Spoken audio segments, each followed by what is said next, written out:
Episode 88, sponsored by ValleyWideGlass.com. Anywhere in the Valley, Peoria, Glendale, Scottsdale, Phoenix. Mention Timbo Sugar Show and he'll hook you up. Thanks, Kevin. And our guest today is Brandon. Again, we had him on before and everyone liked it, so we decided to have him on again. I feel like there's a lot more we could talk about and stuff. Thanks for having me, man. I'm telling you, I feel a little weird being in the middle. Oh, that's okay. Move this mic a little closer to you. Yep. Just stare at Chim the whole time. Fucking sorry about the camera. Our three camera switchers aren't working because they're different cameras, and we have this Roland video switcher, and it's just such a fucking pain in the ass. So for this podcast, we're only gonna have our one camera, the Logitech that we used to use at my old the old studio.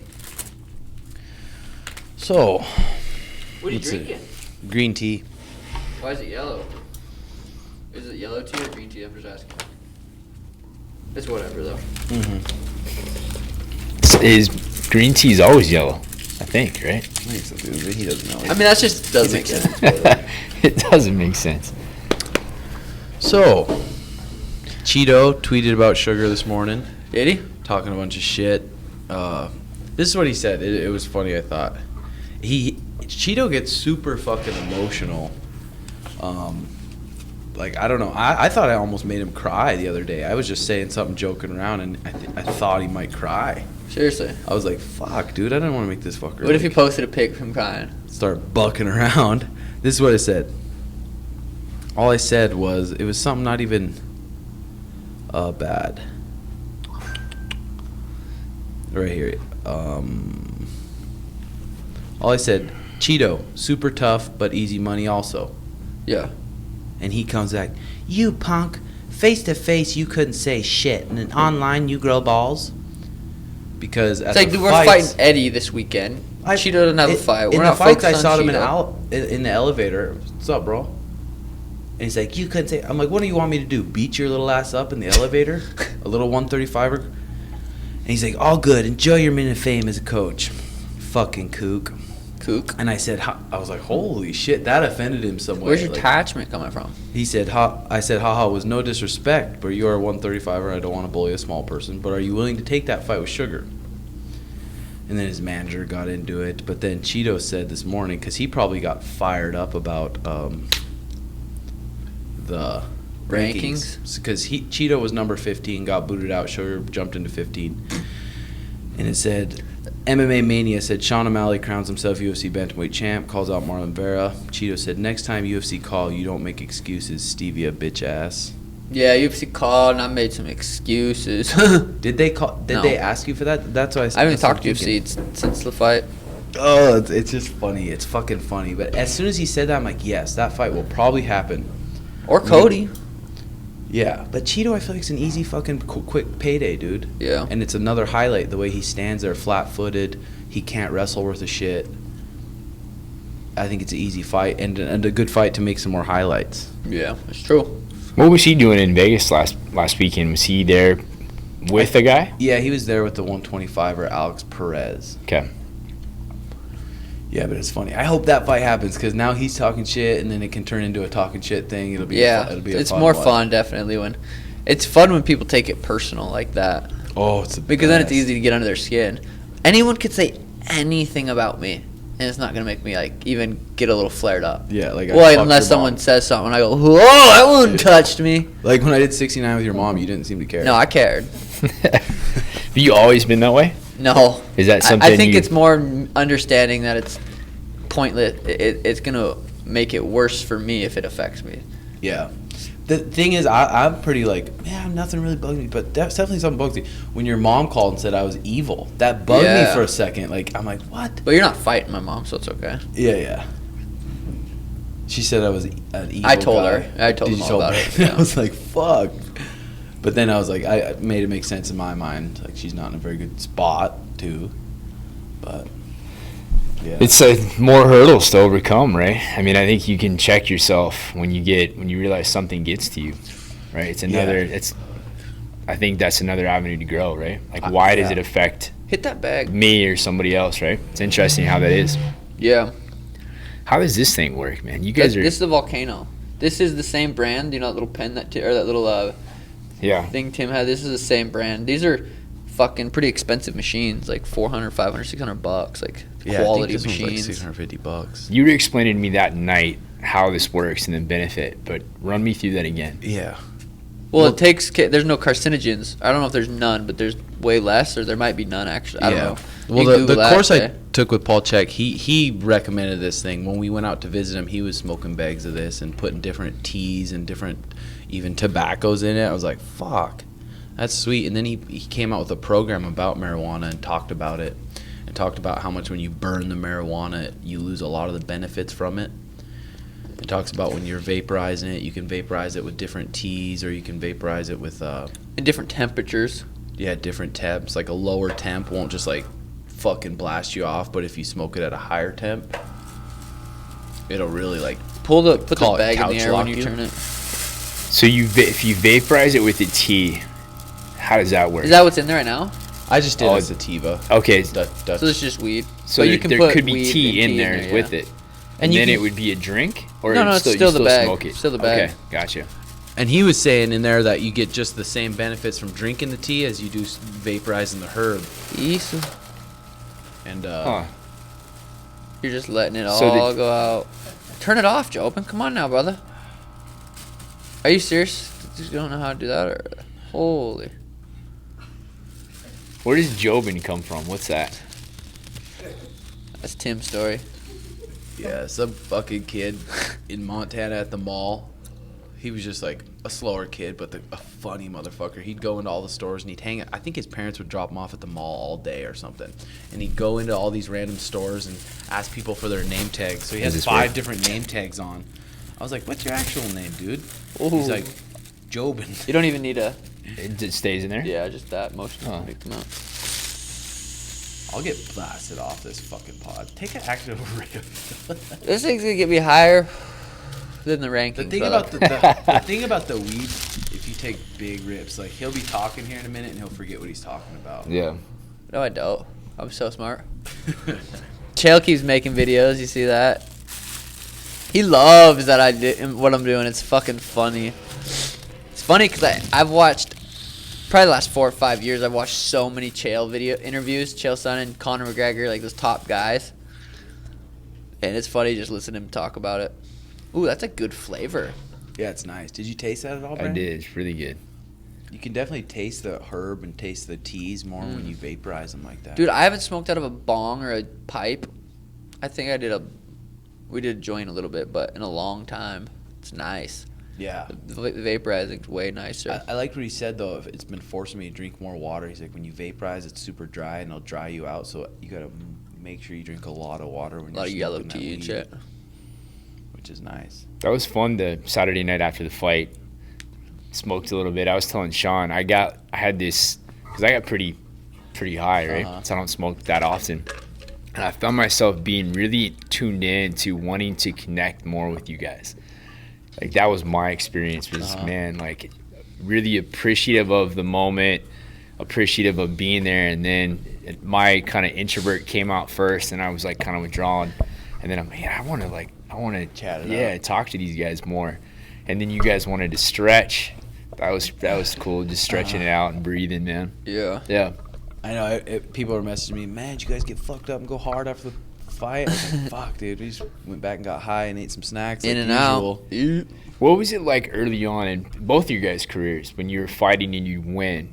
Was it way different? When you win.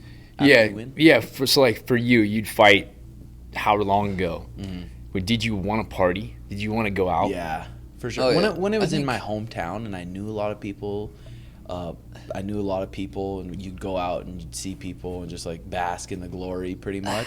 Yeah. But then once I was fighting out of state and stuff, we wouldn't really go out too much. Because a lot of times too, after that adrenaline dump, and if you've gotten punched and you obviously Yeah. were punching someone, you feel fucked up. You're like, dude, I don't even have the energy to do that. The last time Tim, can you come more forward? Yeah. the last time we went out was, I think we've only went out really twice after my fights. The one in North Dakota when I knocked that kid out in the first round pretty fast, no injuries.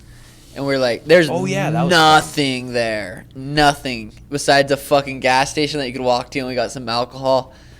That's when I first played spike ball in some random hotel room. Smoked was a a joint fun- out of the Bible paper. Isn't it funny that was such a shitty ass place? Oh, like God. it was a That's Native horrible. American reservation in the middle of Newtown, nowhere. right? So we woke up the morning of, the only thing you could get for snacks is fried cheese sticks. Oh, God. After something the fight. else. After that Yeah, point, after the fight. And we just But went it still ham. was such a fun memories. It was, but that's when we got drunk. We got drunk, and then that LFA fight after Nuzo, we got drunk the next night, and then the Contender Series, we didn't do anything. We ate, got high, Terrion, ate, got high, broke my foot the next one, and then the last two we just literally haven't done much after the fights. Did something shift you more that direction, or do you feel like it just was that's naturally who you are? Like, was there a moment where you became? I think it comes down to chicks. If I wasn't with Danny, I'd be like, let's go and fucking party. But I have Danny. It's like, okay, I don't have that urge to let's go out and try to get pussy. Mm-hmm. That's probably what it is. Yeah, probably. Like not. For you too? A little Yeah, bit? for sure. Yeah. So a year down the line, you're fighting world championship. You win. Are you out? We could. That's so hard. It depends. I don't want to say yes or no, because if I want to in that moment, like, well, I said I wasn't gonna, so I can't. I'm just gonna do whatever I want to do, and usually it kind of ends up just being chill. Go with the flow. But if there's an opportunity and we have a good, I don't know. I wouldn't mind getting buzzed up after one of the fights. It'd probably be pretty fucking fun. Depends how fights go and stuff, but we'll see. We'll see. You still have that hair, and you have thousands of fans wearing the same hair. I mean, Got you- their wigs on. Yeah, see, They going would out with be- the fans probably would be fun. Yeah. Yeah, I don't know. It's hard to say. We were talking about it the other day, just yesterday when Mariah brought it up, because me and Sugar and most of us were like, man, that guy's just so nice. Oh, yeah. That guy's just such a cool guy. But Mariah was saying, she's like, all those people are cool to you and nice to you because they know that you maybe can fuck them up or whatever it is. They're extra nice to you, like, hey, but maybe they're not nicer to someone that's, like, I guess lesser, not lesser, That they but, see lesser. yeah. Yeah. But That then is weird. I was thinking of it. Might as well give every person the benefit of the doubt, though. That's their and say, good hey, side. That's their good side, Yeah. and look at them as that. I was thinking Yeah. about that last night. Instead of looking at them like, man, you're really nice to me, but I wonder what you're really like. Instead other of even people. thinking that. Yeah. That's a good perspective. I never thought about that. Yeah, for sure. Because everyone's like, man, that motherfucker's such a nice guy. But I don't know. I feel like sometimes you can tell when someone's a nice guy. Yeah. Speaking about you, like they're saying you're a nice guy. No, that they're being super nice to me because of who they look at me as, instead of how they treat someone that they don't look up to. Right. Like, are they just nice to people they look up to, and they're dickheads to other people, or are they just nice people in general to everyone? Because we don't really know when they're just super nice to us. They're like, damn, that guy's super nice, but he fucking beats his wife. Yeah. That's the Or extreme. beats his but dog too. Yeah. But it was cool yesterday. Brandon, literally, one kid came in from Montana. Said he was from Montana. Said he's a huge fan. I can't believe I'm here. All the videos, seeing the gym. Fan of the podcast. And then another kid from another state came in, introduced himself. And then 3 kids from California came in that were listeners of the podcast. And it was just fucking cool. All those random kids were rolling in. And At then the same Sugar time, rolled in too. with his hair too, and they're all like, Yeah. Ah, it's real. I'm like, You guys have a good impact. I actually had a kid come into my gym yesterday that trains with Taquino Oh, and knows fuck yeah. you guys. That's And tight. he initially found me but didn't realize that we were all connected, and then he did. So oh, cool. yeah, I had the same experience yesterday. That's Yeah. fun. Really That's cool like, kid that he's doing jiu-jitsu, he's doing Muay Thai. He'd done Taekwondo growing up. He has his first I don't think it's not a pro fight, so amateur fight in Muay Thai in like 3 months. So we're gonna work on his weight, and his power and all of that. yeah. So yeah, really That's cool. sweet. Really good kid, and you could tell just wants to learn and grow. That's So badass. That's badass. And it's crazy, just like you were saying, we attract a lot of that younger age group, 18 to 25. But I'm like, as long as we're being funny, not giving a fuck, but almost make sure we're spreading what's important, like the eating good, yeah, sleeping good, having good relationships, having good like small habits, but also not giving a fuck. yeah, you guys being are yourself. Yep. yeah, really authentic to who you are. I think that's the coolest piece. And it's never For sure. It couldn't be like that forever, because back in the day when there wasn't social media, there wasn't YouTube, there wasn't all pay-per-view fights. Yeah. There wasn't any of that. So you had to act the way that culture was acting to even fit in it all. Yeah, it's nice Yeah. that we can just say whatever and do whatever for the most part. Dude, it's a weird type of freedom. It is. Like, our parents didn't have that at all. Yeah, zero. Just say fucked up shit on a podcast. Thousands here. Million, yeah, whatever. Oh, it's funny. Dude, you know what's But gonna it's not that fucked up of shit. It's shit that everyone thinks about that they have to keep inside because they're living That's these probably professional lives. mostly true. Yeah, fuck yeah. You know Most what I mean? people definitely checking out are. tits, talking about sucking tits, fucking chicks, all that shit that goes through people's mind that they're like, no, I can't talk about that. I just got to do it behind closed doors Yeah. and get on my computer and fucking be a freak. People suppress all of that stuff. Yeah, man. fuck yeah. Not healthy. But probably because they have to, because of their profession. Yeah, I mean, for sure. But do they have to? I mean, that's still a choice, Yeah. Right. And it probably is a choice that most people, I don't want to say have to make, but they make because that's It's the sustaining their right life. choice in their life for the Yeah. most part. For sure. Yeah, for sure. But then you see those people that do have those jobs that they have to put on that mask all week. Like, I was at Verizon, seeing the guys in their ties and the way they're acting. I was like, no wonder these guys on weekends want to go out to the bar Get and fucked up. talk about chicks, Forget the real life, yeah, or like, forget real life, yeah. because all week they got to put on this fucking fake mask. I'm like, damn, that would suck. Yeah. I had that conversation with one of my really good friends this week who I train with, and we were talking about just kind of some of the stuff that's going on in the world, and I tend to choose to have this optimistic approach to almost everything. And you don't grow, typically you grow more from struggles than you grow from like when everything is going right? And we were chatting about that, and he made a point. He's like, but you got to remember, you're able to do something you love, and you're surrounded by people like you guys. And he made a good point that's not necessary. He likes what he does, but it's not the same satisfaction or purpose. And I think the point he was trying to make, or he was making, was that for me to keep that in mind, that a lot of people don't get to do what they love, and that affects their outlook on things. Fuck yeah. Right? For me as a coach, the most gratifying thing is somebody that wants to be coached. You can probably speak to that too, right? That's an elite pro athlete, could be an 80-year-old dude, but as long as they accept coaching, I'm happy. I don't want to coach people that don't want to grow. Yeah. And fortunately, I've been able to do more of that in my life. Yeah. At this point in my career, majority of people I'm with, I'd say almost all. You could almost pick and choose who you're around a little bit. Yeah, That's nice. Which makes me a lot happier for sure. Yeah. Yeah, we are around a good group of people, but I don't know. For sure. Jeez.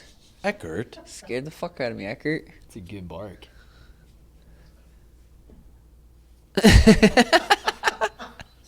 What the fuck are you laughing at, Jay?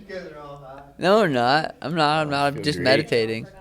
I'm meditating. Yeah, I feel good. No, I feel We good. just sit here in silence for a bit. Sean, what was going through your head? We talked a little bit about this, but I find it really fascinating how calm you are, like pre-fight. Like, I'm sure people would, if you walk people through that 3 hours before the fight, that experience for you. 3 hours before the fight. Okay. 3 hours. So that was PI to. That was probably heading to the PI, right? Right. I had in the PI. I'm trying to think. Are you thinking about the fight? Are you just We breathing? talked about last pod, remember? Yeah, we did, but I'm trying to really think what. I mean, I was definitely consistently reminding myself of trying to follow my breath as much as possible, but then I would have thoughts about.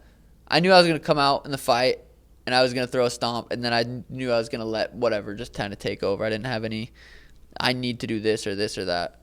Just kind of just kept trying to nasal breathe and follow my breath, but I don't Because really truly remember is, having it thoughts. truly is for most people, dude.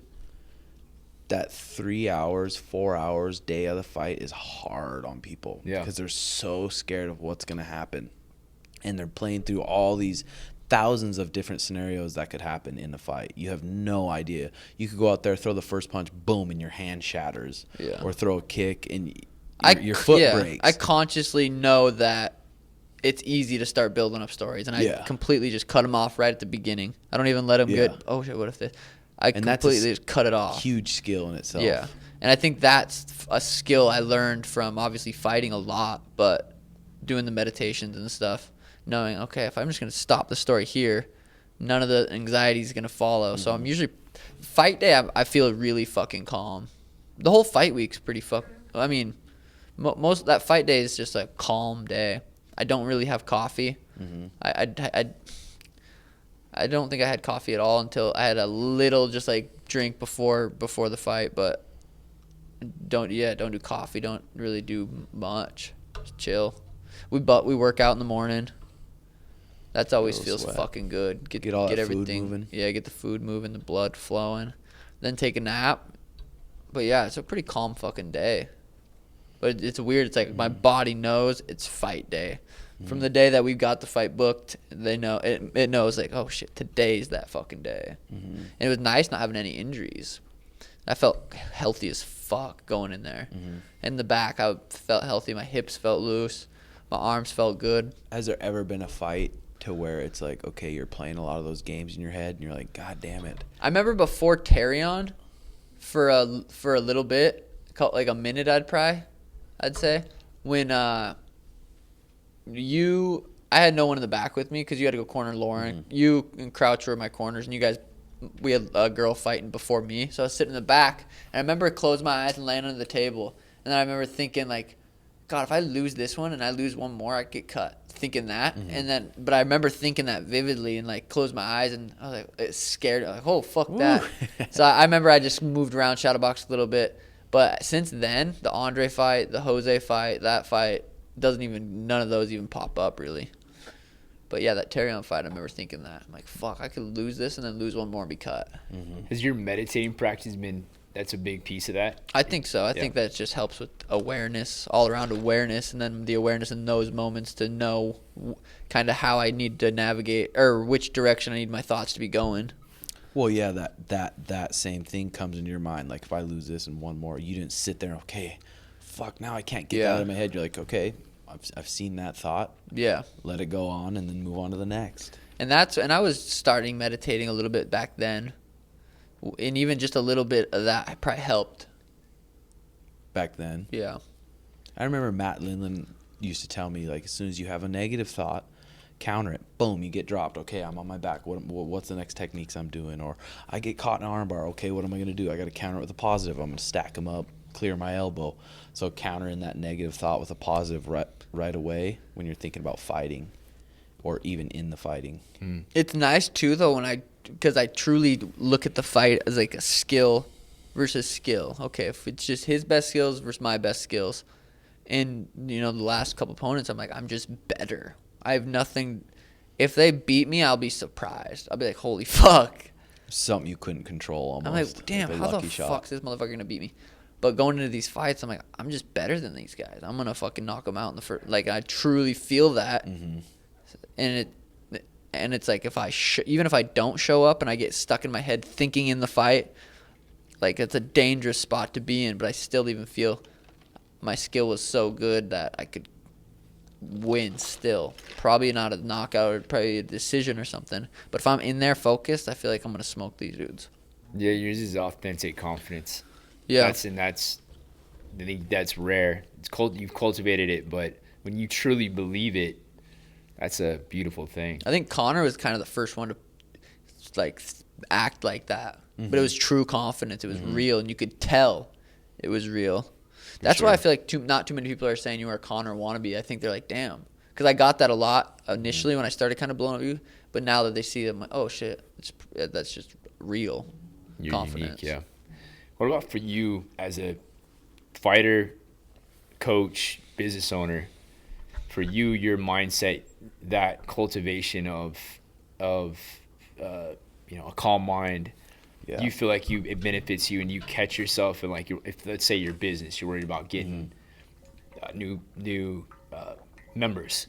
Like, do you catch yourself using breathing and mental strategies to benefit you in those situations, or do you not worry? Are you not really a worrier? Oh no, for sure I'm a worrier, dude. And the more shit that's like happening, and even going good, the more shit you're like, oh man, my mind's been moving all day, whether it's about the business, the podcast, anything. But I'm fucking so lucky that I'm super familiar with that Waking Up app, and now I have that XPT app, and now I have that fucking cold plunge just sitting there, and I know that 15 minutes moving around a little plunge can literally just reset my whole mood. And even, it's such a big thing for me. I love putting that phone on airplane mode and just putting it away from me for a while and just smoking and enjoying the show or enjoying whatever I'm doing. You put it away. Just put it away. Super smart. But definitely the meditation, dude, is fucking huge. It literally 100% changed my life. 100% having that constant practice of just following my breath, listening to the different sounds that come, and just being able to bring it back to that has been huge for me. Huge for me. It's slowing down, right? I feel like we get in such a rush. Yeah. That's like modern society. We're just go. If you just take a little bit of time to slow down, and it's cool to see it. Fighter, coach, business owner, the application of it. It's so simple, and there's so much application, but people just have to start. It all starts with the breath, huh? Yeah. Just fucking. What were you thinking a couple hours before the fight, like the round with the PI and then heading over? What were you nervous at all? Had that anxious energy or anything? Yeah. No. I mean, I thought a lot about like my role, and I'm not an MMA, I'm there as a strength coach. I'm there, I think, ultimately to support you however I can. And I would block any negative thoughts in the same way. Like, fuck yeah. If something creeped to my mind, like am I doing enough, or could I help more? I'd use the same thing. I ask myself, is that a productive thought? It's not. For me, it's all about experiencing.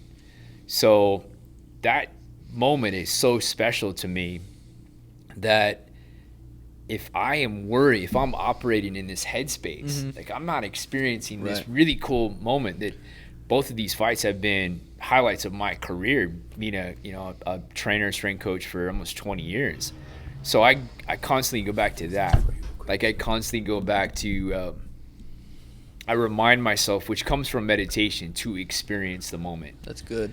And I think that has been one of the most positive things for me in my life with everything. Like a relationship, if I catch myself drifting away, it's coming back. It's this constant reminder to experience the moment, and then everything becomes valuable. Fuck yeah. Like nothing, even the most mundane experiences are valuable because it's still your time. Right? It's like if I'm cleaning my house, if I'm picking up dog shit, like, no experience is really any better than any other if you're really there to experience. That's a good point.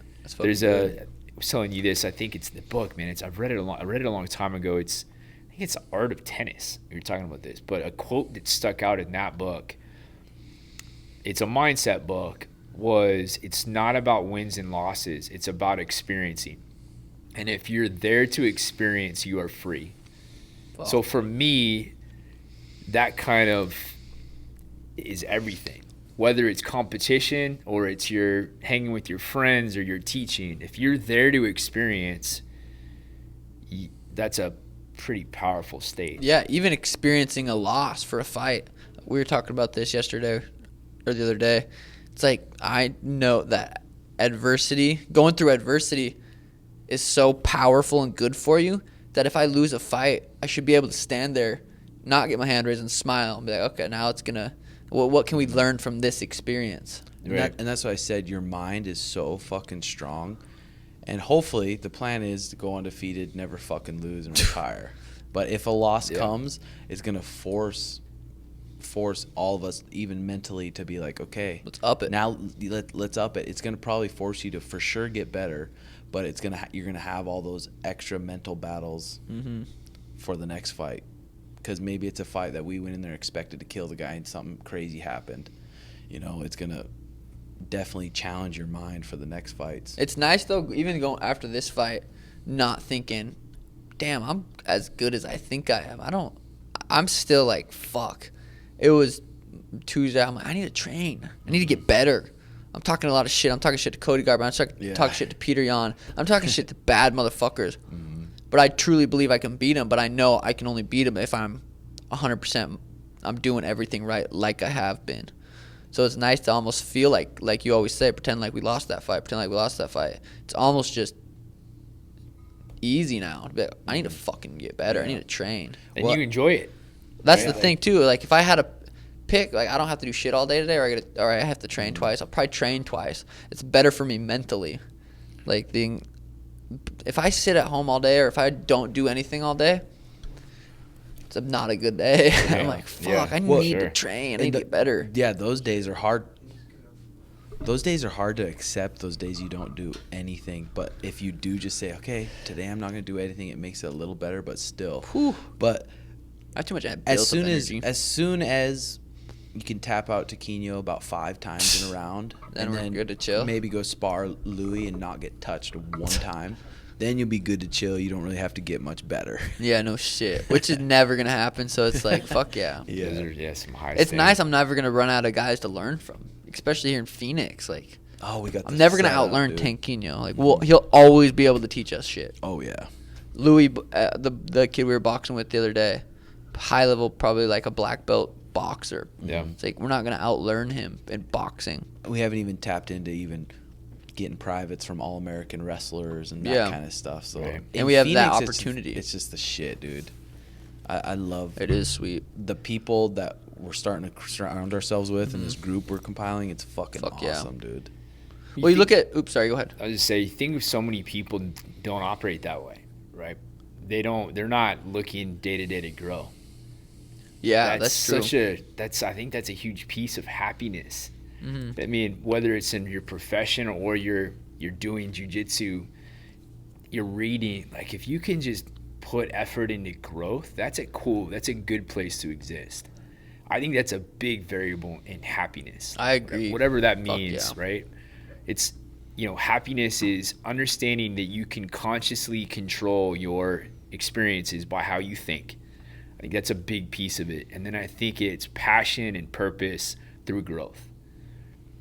I think those are 2 things that I think are huge for fulfillment in life. Yeah. Fuck yeah. That's good. That flow book you got, Tim and I been reading through that a little bit. It's a good one. It's good. Yeah. I highly suggest anybody out there that's interested in that. It's about happiness, more of like a scientific approach to it, almost kind of like that. But yeah, and like athletic performance flow, tapping into the moment. How far are you? A couple chapters in, maybe. Yeah. I'm almost through the first chapter. It's dense, right? It's not. I mean, I wouldn't say it's a hard read, but it's not an easy read. It's something you don't want to read 3 chapters at a time and be like, that was too much. I can't take that in. So I've been going a couple pages and just thinking. But the first time I ever heard about flow or that word, I think it was when I was going to the coffee shop. Pretty much every single day from when I was 19 till probably 21, we were going to the coffee shop like every day. Right before pro practice. So I guess that was Monday, Tuesday, Wednesday, Thursday, and then even sometimes on Saturdays. But we'd go, and that was when I first started reading, like that Mind Gym, and then other books. Bruce Lee book. The Bruce Lee, about the flow. That was the first time I learned about that. But it's always associated with athletic performance, I feel like, for the most part. Right. Always associated with that. But it can be anything. Everything. It's literally, it's being present is the flow. Yeah. What was the Bruce Lee book? It was the separate one I gave you, right? That one was too Striking deep. Thoughts. Yeah, Okay, that one was too yeah. deep. I can't. That motherfucker. Sometimes I'm like, I don't know what the fuck. Did this I guy read. pull you into that? Like, was that? I know. I mean, I know your guys' story a bit, but I mean, I know you had some coaches that really affected you, and then did you guys get to that point together? Was it more Tim pulling you in to read more? I think Tim had started reading a little bit before, and then we kind of both like held each other accountable. Yeah. Started almost. that routine. Would you guys read the same book and then chat about it? I think I would no? read books that you'd be like, oh, I read this book before. It was good as fuck. I'm like, all right, what one? And then We've I'd read get it. some similar books, but then bounced around. But just real quick, back to that growth thing. We're lucky that we have stuff we want to grow in. Obviously, jiu-jitsu, the business. Right. But I feel like anybody could be like, hey, I'm gonna try to grow, obviously, today. Well, even if it's 10 minutes with my meditation, or I'm gonna try to download a free XPT app, and I'm gonna try to make my breath better, or I'm gonna try to sit in a cold shower a minute today instead of 30 seconds, and then breathe and calm my breathing down. Even those things, if you have nothing you wanted to grow and get better, and you don't even have a passion, but you're just like, fuck it, I'm gonna get better at those 3 things, how much would that fucking change your life? For Tons. anyone. Tons, For sure. yeah. But even if say that takes 20 minutes in the morning, it's like I feel like you still need little other good habits you can go to, whether it's going on a walk or reading for 10 minutes or whatever throughout the day. Always have little go-tos that you can like, oh, this, I know this is enjoyable. Yeah. I know this is going to put me in a good mindset going on a walk. Yeah. I feel like going on a walk, so we do it every single day. I know you walk Honey a Yeah. lot. I was telling Danny, it's such a good habit we have is going on a walk before bedtime. It's so just being outside, something about walking and then the conversations and seeing the dogs. It's fucking, I like that. Simple too. Simple, yeah. People Free. rave about that in that Tools of Titans book too. They talk about those walks in the night. Right. Yeah, and walk. stuff. It's something free, easy. I like walking barefoot. I'll walk barefoot outside people, but what the fuck's this guy doing? But there's something too about barefoot. I think it's the sensory feedback. It's like I actually feel the ground, and then that triggers. I think when you go inward, it comes back to flow. When you go inward, you're less likely to be outward. So even sensory feedback can probably tap you into those moments even better. So like something as simple as being barefoot might help tap somebody into the moment, which is cool. Yeah, that is. That is nice. Barefoot is nice. I'm always fucking barefoot. Yeah. I'll drive, because I drive my car. It's in my garage, so I'll walk out there, take the slingshot, go somewhere, and be like, I can't go inside. I didn't bring fucking shoes. Happens all the time. You and your slingshot, you probably get a sensory experience from that. You talked a little bit about the other day. Like you feel like you're on like a go-kart or like you're. Yeah, I feel when I have the right tunes on there and I'm cruising outside in that slingshot, I feel like I'm present for like a lot of it, rather than driving like a car. I feel like I'm outside just fucking on a jet ski, and it's fun as shit. I feel like, yeah. What are you doing, Jobin? Turn this TV on real quick. Yeah. That was.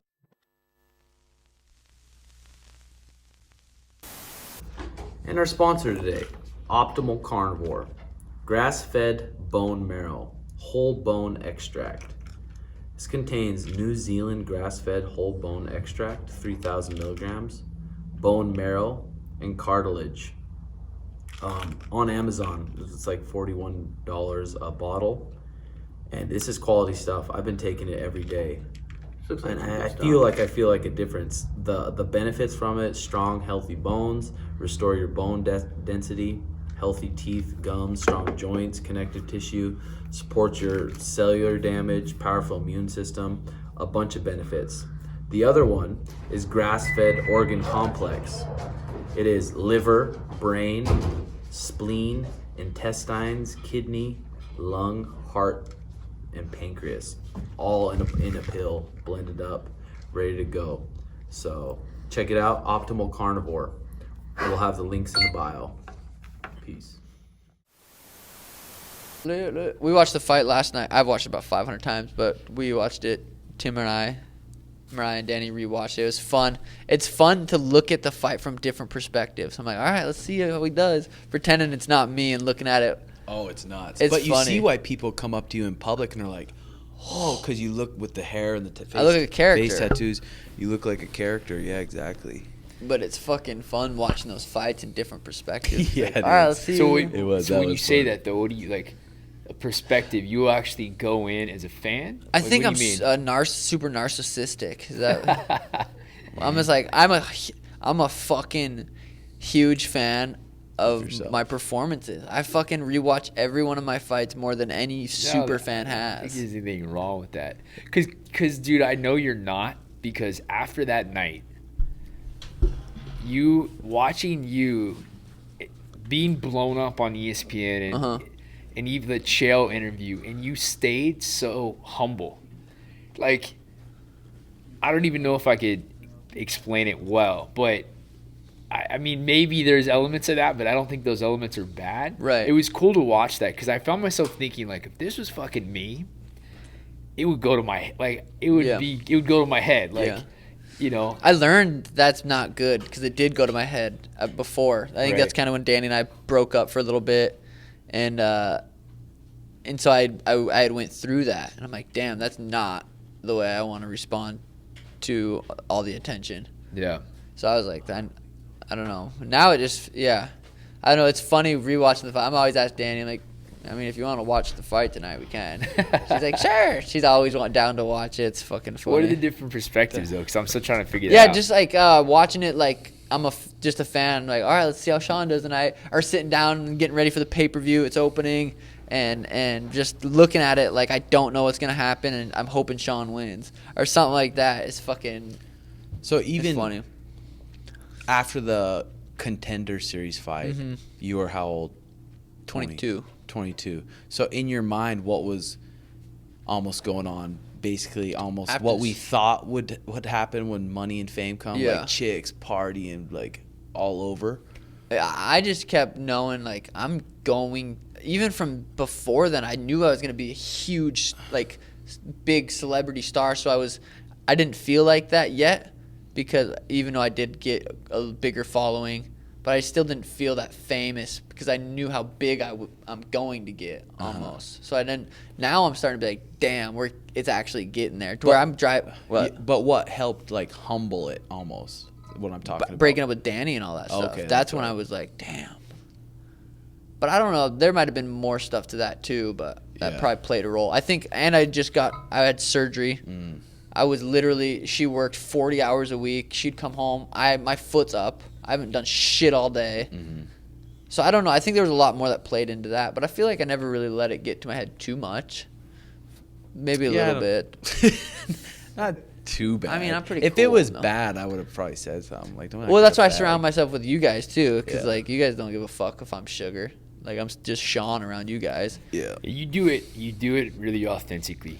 Like, your confidence is authentic. Your press conference, your answers are authentic. That to me is another thing that makes you special, is they're knowing you. I know everything you say. like the comments on Henry. Yeah. That wasn't right. Like, all those things is just who you are, Yeah. which I think makes people attracted to you. You can sense it. And in other stars, you don't always sense that. You can tell when people they think they need to. Yeah, that's probably why Henry doesn't have a following. Cause It can tell it's not authentic. he's not funny, and it's just like, it just Feel like it's tries forced. way too hard. Yeah. It was cool, the Rogan interview where they were talking about you, and Rogan, I mean, he had a lot of good stuff to say about how much growing It's you're doing. trippy how good he's got. Yeah, that was Right? cool. I like it too. I like how Chael says it also though. Sometimes people look at Sugar the character and say, "Oh man, he needs to be humbled. He needs to be like." You guys want to watch him because he's being This is an entertainment business. So half the tweets are sent out, half the posts, half these things are to entertain you guys. Yeah. Fuck yeah. And I've always knew it was going to be like that.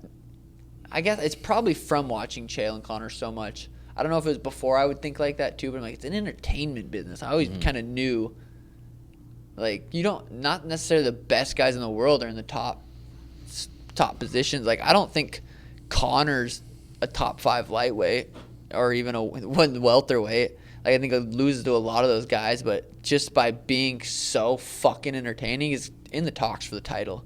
He got smoked by Khabib. Still in the, we could have a rematch.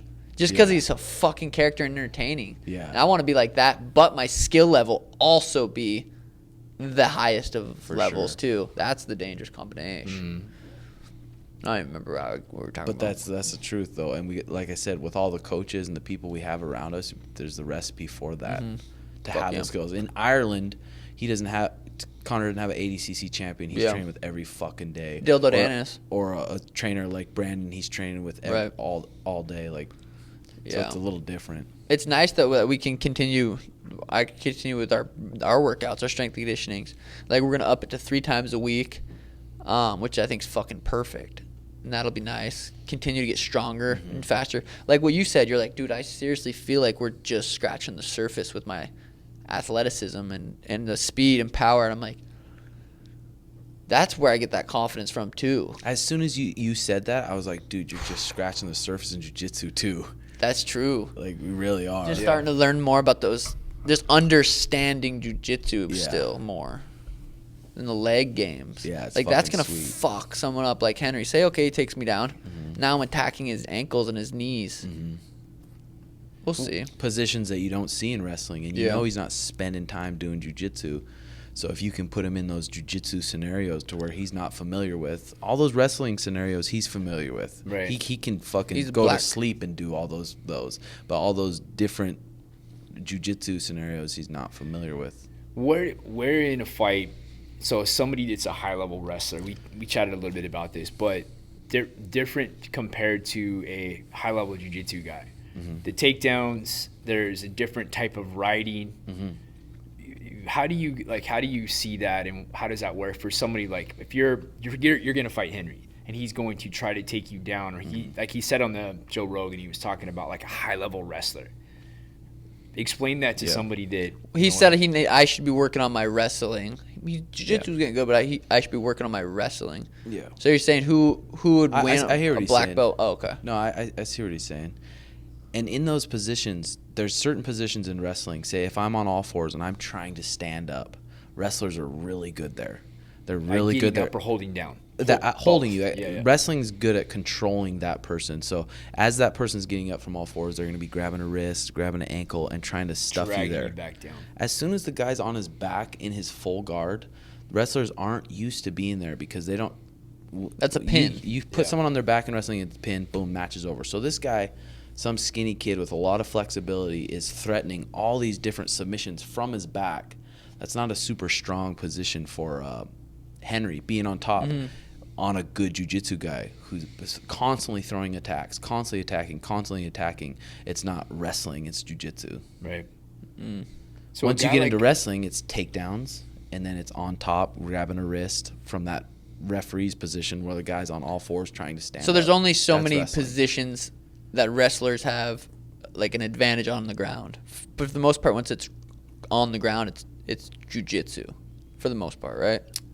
Yeah, I would say it depends so. who's jiu-jitsu. If my jiu-jitsu is better than his wrestling. Especially. And you're threatening attacks that could finish the fight from full guard, from half guard, from a 50-50 guard, from even a De La Hiva sometimes when I'm up kicking a guy. Those kind of things are dangerous, and those are all jiu-jitsu positions. And like the guillotines and the anacondas and the darces. Kimuras. For him to take me down is probably going to be up against the fence, which is more realistic. So then that's not stuff wrestlers usually really have worked on their whole life. It's easier for them to transition into wrestling against the fence, though. They're still good there, but it's still different. For sure. What about a guy like Khabib that's so good? His wrestling is so good. Like, what is he doing? He's able to control other people so well. Yeah. And then he also he can strike, he can do other things. Yeah. But is his wrestling just so high level that he dominates other people? I think it's wrestling so high level, but I also think his jiu-jitsu is super fucking high level. In all those positions, when he's on top in half guard, when he's on top in full guard, when people are threatening leg locks or arm bars, he knows those like positions really well too, and he knows how to shut them down and pound on them. Because Khabib's constantly training. Now Henry's retired. So how much jiu-jitsu, how much grappling, how much is he going hard and still trying to learn and grow and get better? I don't think he'd ever come back and try to fight me. I think he knows better. His shit's not even close to Khabib's, though. Yeah. It's just not. Yeah. You see Khabib make these guys just look like fucking shit. Like, decent jiu-jitsu guys, too. It's fucking... He's just been grappling his whole fucking life. Right. His whole life he's been grappling, and not just wrestling, jiu-jitsu, too. Scooby. Yeah, it's pretty... Damn, I had a shake for breakfast this morning was all. Because I'm like, I'm just going to wait until, because we're all going to dinner tonight to that bomb-ass place. And I'm like, I'm just going to wait and try to get real hungry. You feeling I'm it hungry. I'm like, fuck. I haven't eaten It's yet that too, weed, bruh. Yeah, I'm for like, real. man, I'm snaggy as shit. But also, even back to the jiu-jitsu thing real quick, playing guard on your back is used to be kind of as frowned upon. Like, if you're on your back, you got to get the fuck up. You got to get up to your feet. You got to belly out. For get MMA to the judging, too, you're fence. talking For about? MMA. Yeah. You got to belly out, get to the fence, and get up. That's most people. But when people have legs as long as yours and the flexibility you do and those small, skinny hips that can create angles on the ground, it's different. You can have a really dangerous guard to where you could knock people out from your guard. You can threaten sweeps. You can threaten a lot of different submissions because of the way your skinny little body moves. For sure. Yeah. This is pretty fucking entertaining if you guys want to. What is it? This kid, It's not on no more. I know. I'll put it on right now. Oh, that fucking... Do you know why it's saying I'm unable to connect to the Swipe up for full screen. screen? It's going to be fun. We're going to LA Monday, Tuesday, Wednesday. I'm going to do Theo Vaughn's podcast, Brennan I think I know Schwab's why. It's because I... Food Truck What's the Diaries. first one? Theo Vaughn, comedian. Okay. Yeah. Funny motherfucker. You know who that is? Yeah. That's awesome. Yeah, it should be fun. I'm pumped about that because that's going to help us see their studio, see learn some shit. Showtime Jack's set up, coming. take a picture of it, take a picture of how they do their lighting. So I think it's going to improve our podcast big time going and seeing those shows I think so. behind the scenes.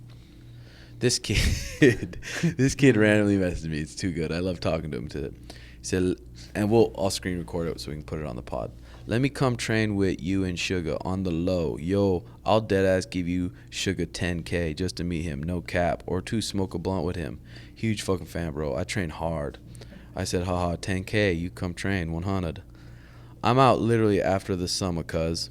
I want to be like Sean in the UFC, bro. Sends a video of this big house. All I do, this is a little, I don't know if he's a teenager or what. All I do is sell kush and fight in my basement, bro. I'm talented. That's lit. Smoking a blunt. Hey. That my $1 million beach crib had bad bitches there this weekend, bro. Last vid, LMAO. Just to show you my kicks. I'm working this week, then driving out, no bullshit. I'm bringing a pound of kush, LOL, okay? Yo, Jim, show him your kicks, bro. This Oh, lighting up the bag. shit. Oh, that dropped me. What social media Boom. platform is this? This is Insta. Oh, and usually I don't reply to the random messages. This kid's lit. guy's Hey, too good. hey. Oh. yeah. Hey. Boom. Just putting the smack down on. Oh. That's what I'm saying. Hey. Let's go. No. That's what I'm talking about. That's lit. Throw me a follow. Trust me. My life a movie, bro. We going up, bro. I'm telling you, the 125 division ain't ready. And these are private messages too, right? Yeah, Okay. yeah. Pretty Hey. ripped. What's good? What's good with it? Got speed. Just Say popping, that much. popping, Got some popping. speed. It'll be playing on the pod too, so they can see it. Damn. He's in his garage right now, Uh-uh. just tuning the Pants are bag. dope. This dude's gonna be fired up when he makes it to the pod. Yeah, right? probably And I not, said, in a "Can you good way." spar a friend and show us what you got?" Yo, I got y'all. This weekend gonna be sparring for sure. I'm like 5'7". I'll try and match up with a homie who's similar height. I said, okay. I'm gonna drop a G on Saturday night too. I know Shawnee gonna put that bum out in the first. I said 100. How's your sleepy time? Night. Tuck your sheets in tight. Kiss your moss on the forehead. Good night. Motherfucking sugar show. I said 100. And then he sent me this picture with a do-rag on. He said, I'm a thug, bro. These 125ers are going to be shaking in their boots.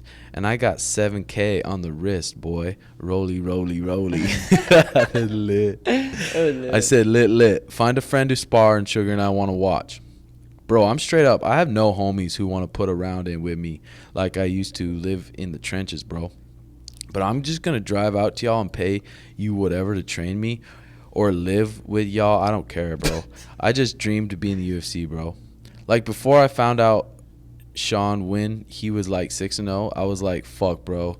If he in the UFC, I can because I'm very athletic, no cap. Played high school football and LAX varsity, baby. I said, want to Skype on the podcast and talk the fight biz and how you can throw hands and then show the people your rollie and shit? He said, yes, sir, I'm down. Gave his number. You call him? That's my normal number. Just FaceTime me, LOL. I'm at Home Depot right now. And he said, I'm at Home probably Depot shouldn't right give now. his I said, number out on the pod. I bet. Next Time we pod. That's all right. He'd probably like the calls. That's true, sure. Fire, let me know. We should FaceTime, though, for a little today. You and Shawnee, bro. I'm a fanboy. Big time. You know the vibe, Avi. Hey. Then he sends me a picture of all this weed in the background. I always used to sell a lot of drugs, bro. Been gang affiliated and shit. I grew over 223 pounds when I was 18. When I was 18 in that pic. That's why I wear do-rags, LMAO. I said, hey, bet, lit. Hey, bet, lit. Said, holla at me whenever I also get pounds shipped from Colo to NY. You probably shouldn't post this. It's all good. Where I live for 1,000. So if Shawnee ever need that gas, I'll give him for I like how he calls me Shawnee. 1,100. Because it's a fucking sugar show, baby. I said, bet. Then he sends me a picture of in a mirror with a girl. He said, this is my shawty, bro. Shawty. Too, bro. She bad. She ride or die. And I said, hey. And he said, her booty type fat. And he sent me this video. Grabbing that ass. And I said, damn, that shit fat. Get nudes, ayy. He said, nah, B. Ha, ha, ha. That my wife type deal, feel me? I ain't like that, but I show you the goofy shit, huh? I said, I bet then. And then he sends me a picture of sparring his boys. Finally got someone to spar him. He said, I'm in the Timberlands. Getting low with it. Hey. Boom, boom, boom. Throw some bodies. The YouTube people are only like this. The other people are like, what the fuck? This kid's throwing hands, though. Oh! Gets popped, but then shoots the dub. And then cuts it. He said, he only dropped me because I tripped on the weights, LMAO. Okay, bet. Then this one's tight, too. He's got his hat flat bit on backwards. Timberlands. Wow, tall tee. Throwing hands in the Oh, garage, shit. hitting some bodies. It's weird how some people just... It's like so slow. Gauging the distance. Boom, boom. Oh, chin down, too. Chin tucked. Boom, boom, boom. But what were you saying? The Dunning or Cunning-Gruger effect? I'll read that after. Oh, okay. And then he said, send me another video sparring. I struck him 24-10 in my count, and that 1.3 round. These kids can't go like me. I can really put the pressure on people. If that was full, I would KO him on the first punch, and he's 140, and I'm a $115 trying to bulk. LOL. I'm a 115 trying to bulk the 140. LOL. Then cut me to 125 and be the GOAT. Trying to put on 25 pounds. I said, hey, bet. I want to see you guys go 100, though. I would like, but I said none of my boys really want to get KO'd by me. Ha ha. I'm a big dog and I'm really fast, bro. I'm a big dog, boy. Slow-mo, bro. And I fight with my hands down. Avi, I'm nut. I'm a nut. Lit. I said that's lit. Then he sent me another one sparring. My cuz was also a D1 wrestler and I trained with him a lot. I know a lot of subs, bro. Arm bar, leg bar, bars. Head and arm, ankle leg bar, that league. Teach me that shit. I have a good skill set. A Camora? No lie. To be honest, I'm a better grappler than striker, but I love knocking fools out, bro. I feel you there. Too many bar fights, bro. Hey. LML. And he said, me and my shawty. And then he sent me a pic of him and his shawty. And tell me that move, I do look familiar. Oh, this move, I think he's saying. Tell me that move look familiar. Boom. Oh.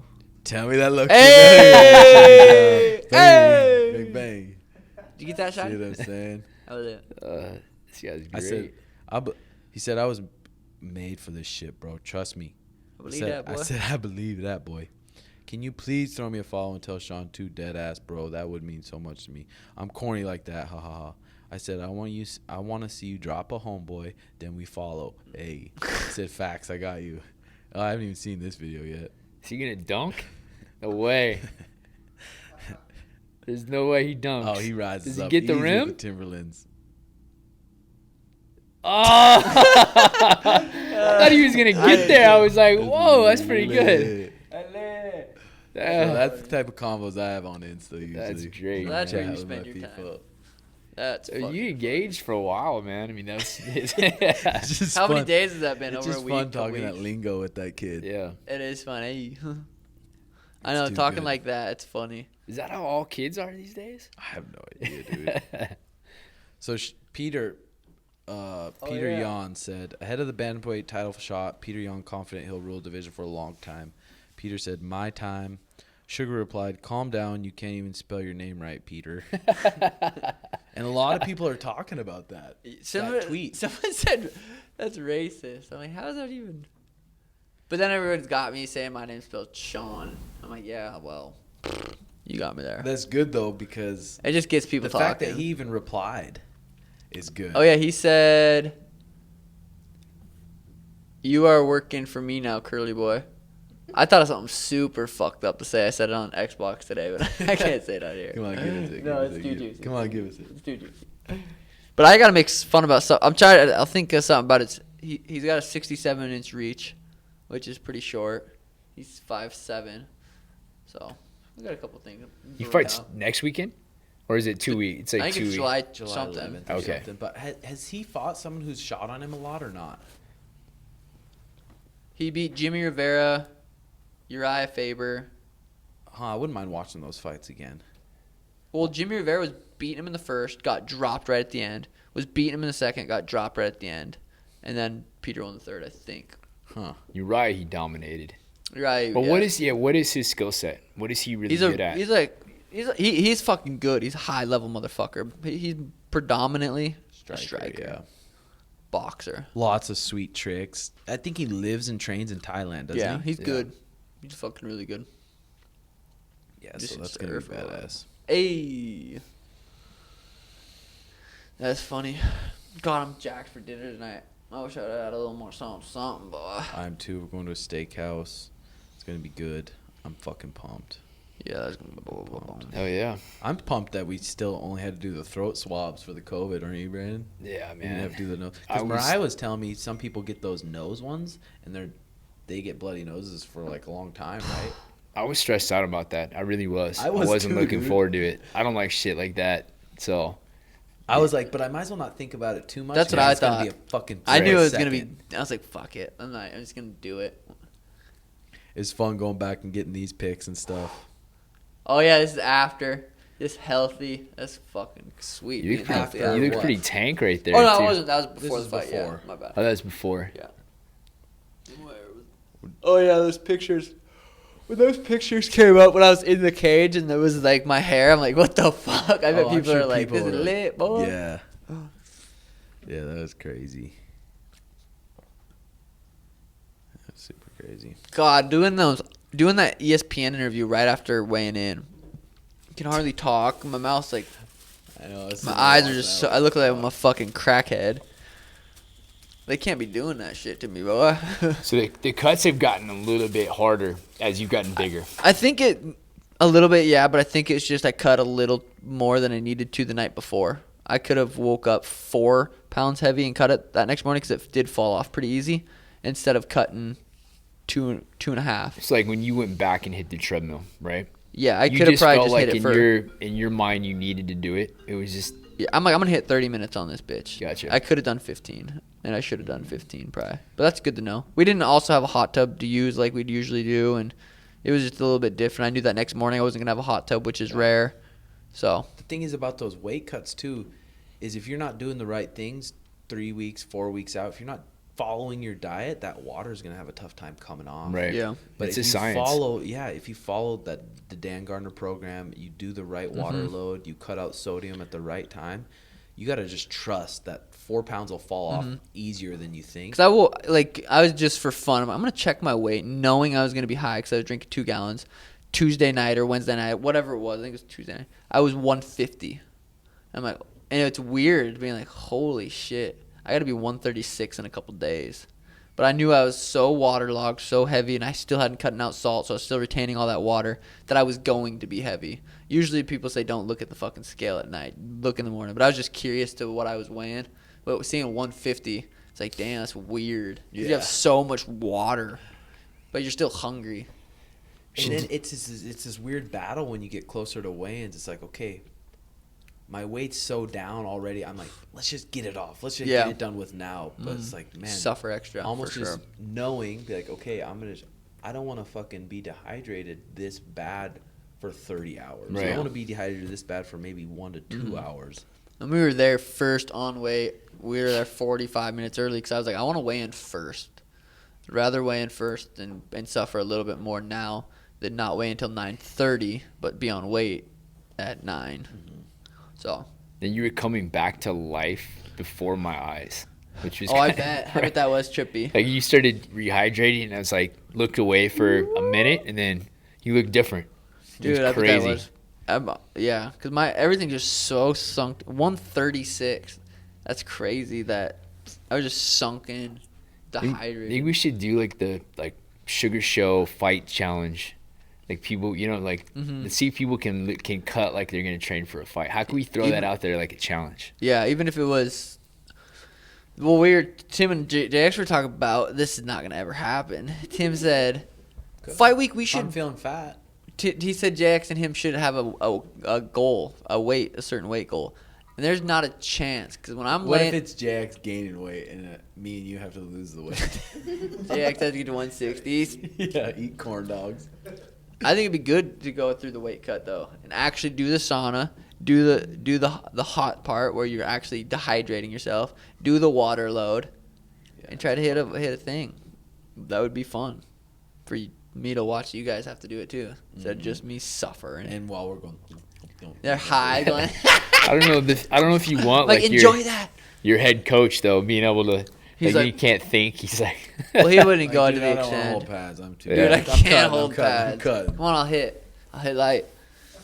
But even if you went down to 190, so just like 20 pounds. Stop the snacks at night. That's pretty much it. That's It's the weed. That means you could smoke, but it's I gotta drink Zevias and fucking do some sunflower seeds or some shit. No, you can't do something. You gotta cut it all out. Fight weed. But what if you did literally like a Sugar Sean challenge? Like you for the fans? You open up to your fans, do a winner. I mean, you could do like fight. People would cheat too easy. But but the person that has the best transition, yeah, they win it. That's they got to true. send in before and afters. We Yeah. could send out a plan, conditioning plan, send them what nutrition I'm gonna eat. plan, yeah, and they could follow along. We could just post it for the Jobins too. Yeah, it could be a Patreon thing because the Patreon people, they're paying for the extra content. They're the ones that would probably actually fucking For sure. Yeah. want to do it for real. So yeah, that's a good idea. Sugar Show camp, 4 weeks. Yeah. Diet. Give out conditioning, give out instruction, and then see who can. So I'm going to be 40 in September, and my goal is to be in the best shape I've ever been in. So I'm like kind of gradually. Are you gonna do a camp? Kind of I thing? should, man. I should September? instead of just doing just getting ripped for. I should pretend like I'm gonna, fight. It'd be good to go through it just to know what it's like. That's why I like the jiu-jitsu so much, because you don't have to be a fighter to be like, okay, now I gotta cut weight. The jiu-jitsu, you still have to have that same discipline, right? But you just don't have to go through sparring and getting punched and go through all that stuff. That's why I like that jiu-jitsu. What are the weight classes in jiu-jitsu? They go from like so 195. There's a bunch of different ones. There's a bunch. If you don't of turn it ones. off, it just sprays the weed out the top. Have you not figured How that do you out? turn it off? It's like Click air. It's like an air freshener. And then click heat. And then heat. Or you might not even need to click heat, but just click Just the air air. button. No. There we go. It didn't sound like you know how to turn it off. Well, dude, you click the air button, the same one you turned it to turn it on. And then heat. Dude, how do you not look at that and figure that out? The glass is fogged up. So what was it like? 20s to 30s, I've obviously had a lot of good memories. But what was a lot different from 30 to 40? Anything? Or just probably when you're almost 40, you're probably like, man, when I was 30, I knew nothing. Are you like that? No, I think it's relative, right? I think wherever you are, it's always relative, if that makes sense. What do you mean relative? Like it doesn't make sense to look back and regret. It just all your experiences are valid. They're all valuable. So I think for me, I've continued to embrace growth and the perspective. Like a lot of my failures, a lot of my hardships have added a ton of value in how I look at life.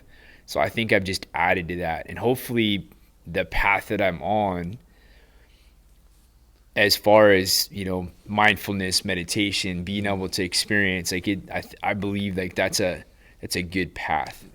So I think you just keep gaining new experiences and you just keep growing. I wonder what it is when like those hardships and that kind of shit happens to people.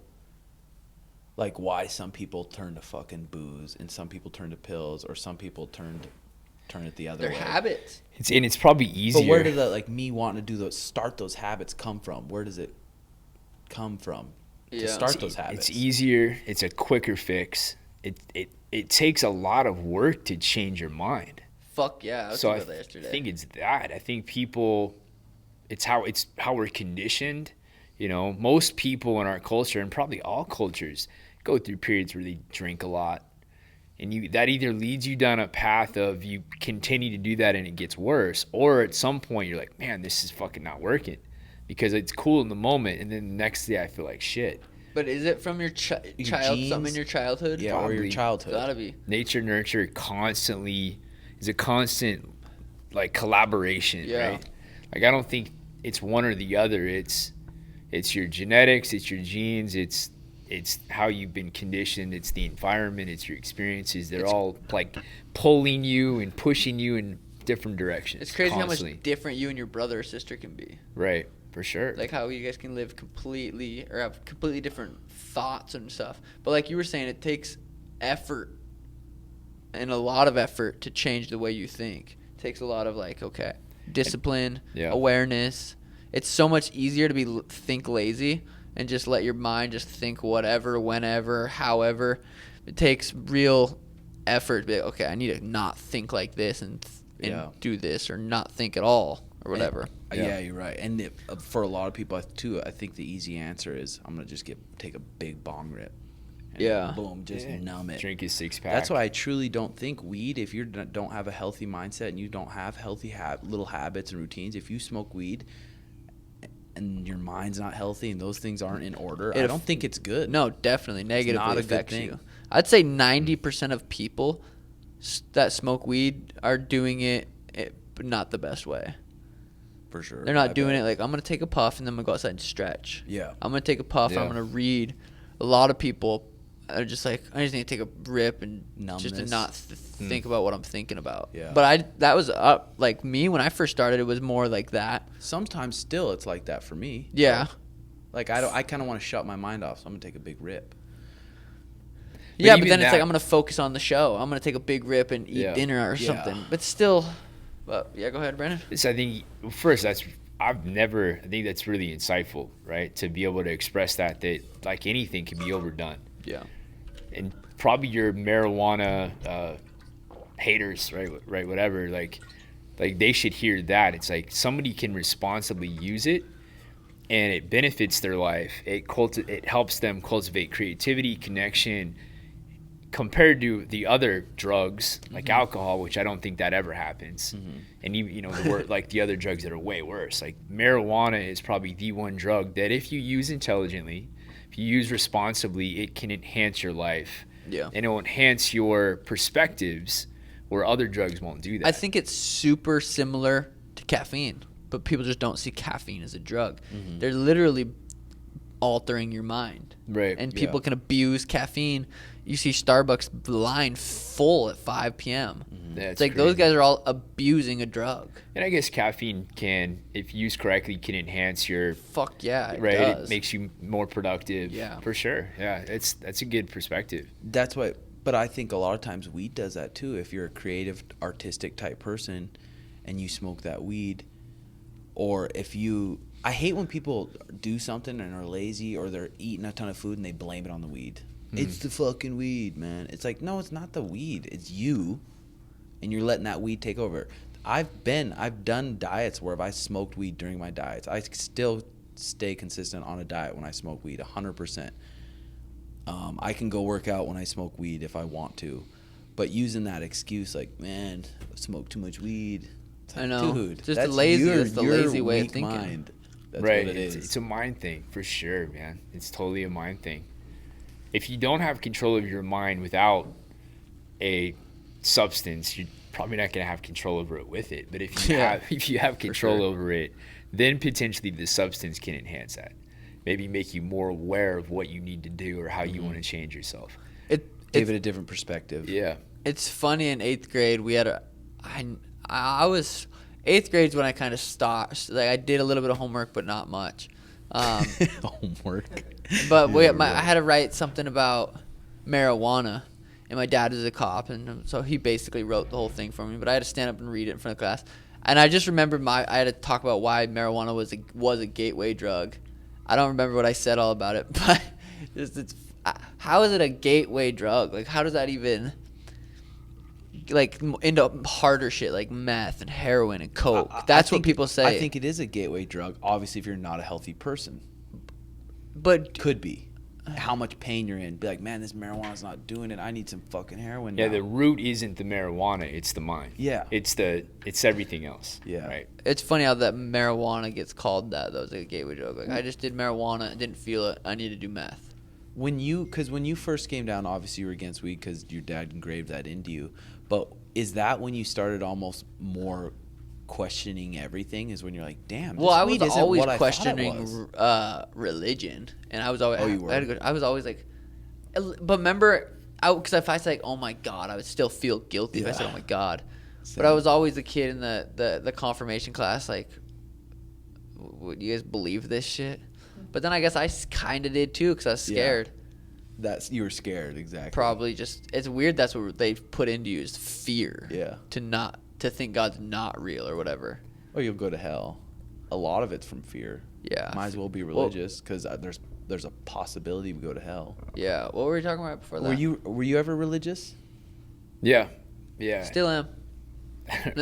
I mean, I've always characterized myself as spiritual. So there are periods in my life I've read the whole Bible. I think it's like whatever resonates with the individual. And I don't know. I feel like a connection to everything. Breathing gives me more of that connection. Being in nature gives me more of that connection. So I think it's just, I don't know. Yeah, the spirituality of that makes sense for me, and I've grown throughout my life in that respect. Yeah, for sure. When I think Me of too. religion, I just think of how I was raised, and that's what I think of. And the thing about religion and most religious people, like, I'm not like obviously against it, but you're cutting your beliefs off. I believe that. Only I'm let not yourself willing to, think I'm so not willing much. to challenge it. Yeah. Right. I like what Paul Chek says. If you have a belief, you should be the first one trying to challenge that belief. Yeah, that's fucking good. That's powerful. Mm-hmm. But it just blocks you from thinking any other way than this is how you should think. Yeah, you should question your model. It's the same in your practices. Your Fuck yeah. Your coaching. If you're questioning your model, you will grow. It's when you believe you have it, right? Like, Yeah. I know everything. That's when you stop growing. And unfortunately, so many people are that way. They're so closed-minded. They've been so conditioned. They can't. I don't know what it is. I don't know why that is a thing, but you see it right now in the world with COVID, with race, with people, with marijuana. Mm-hmm. Like, I have a hard time understanding why somebody would just close their mind, but it is probably fear. Coming back to that, I just circled that big time. And I feel like it's probably not even them. that's closing their mind. It's they were fucking conditioned and programmed so well that they were programmed not to question that. They just literally took their parents' beliefs. Now those are my beliefs. And those parents took their parents' beliefs. Now those are my beliefs. Yeah. And never really got to even like question it. Yeah. You guys have any videos of you when you were a kid? Oh, my mom has DVDs. I want to see little She said- Shug. I want to she see said you I guys. was- Do you have like videos? I don't know. Yeah. Pictures, but not My mom videos, said I in don't think. every single one of the kids' birthdays, I was always trying to take over the camera. My mom said she has videos of me saying, "Get out of the picture." Nah. You gotta Oh, get yeah. those. Yeah. Is always fucking trying to be center of attention. It's not like that anymore. At what age do you think we stop truly experiencing and we start to be we're conditioned probably from the beginning, but Right. you guys ever thought about that? Like little kids will come into an experience just, you know, they're just like beginner, right? As soon Beginner's as- mind.